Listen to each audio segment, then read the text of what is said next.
Yo, YouTube! Today we did some karting. Today we did not work on anything or something. We went to go karting, so I got the helmets with me. I'm putting them up back into the cabinet or whatever you want to call it. Yeah, so they are back up there right now.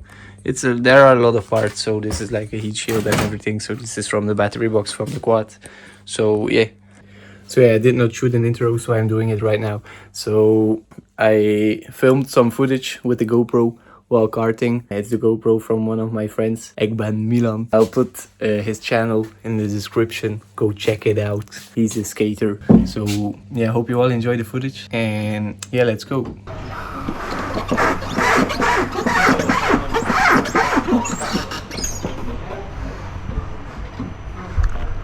Okay. Okay, let's go.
was at this moment he knew. He fucked up.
Nice. Oh yeah, also quick thing, normally the video would have gone up Sunday, last Sunday. I don't know when I will put this out, but last Sunday normally the video from the quad, me installing the engine on the quad, would have been up, but I have a lot of issues right now with the electrical system, with the lights not working and everything. It's a bit of it's not a bit, it's just a big issue, and I'm just really tired of doing it. And also I started a new job this week and I have like very long days. It's very waking up very early, getting home very late, so I don't have any time to make any video or work on my quad because I need to sleep as well. So the install of the engine is taking a bit longer than expected, but yeah, that's that. Just to see what I'm talking about is like engine is in and everything, but I have like a problem. I can't find this connector for the rear light. It's like unexplainable, really. It just disappeared, and I know it can't just disappear. I'm not retarded or something. Uh-oh, retard alert! Retard alert, class! But the connector just really disappeared, so I have nothing to connect the rear light to, and also I have no front lights anymore. They don't work, and the fuse keeps blowing, so I don't know how that can happen. But I mean, I don't know how that can happen after installing a new engine. Everything was working before fine, and then that connector is missing, and then the front lights don't work anymore. So it's just total shit show. It's just problem after problem. But yeah, that's why this install is taking longer than expected. But that video will be coming online, but I will first need to search for the problem with the lights. I'm doing that off camera because it takes a lot of time and I don't know where the problem is. So yeah, that's why the quad video is not online already. So hope you all enjoyed today's video from karting, and normally next one should be the install of the engine. Normally, I'm not sure, but we'll see how it goes. So thank you for watching this video and see you in the next one. Goodbye.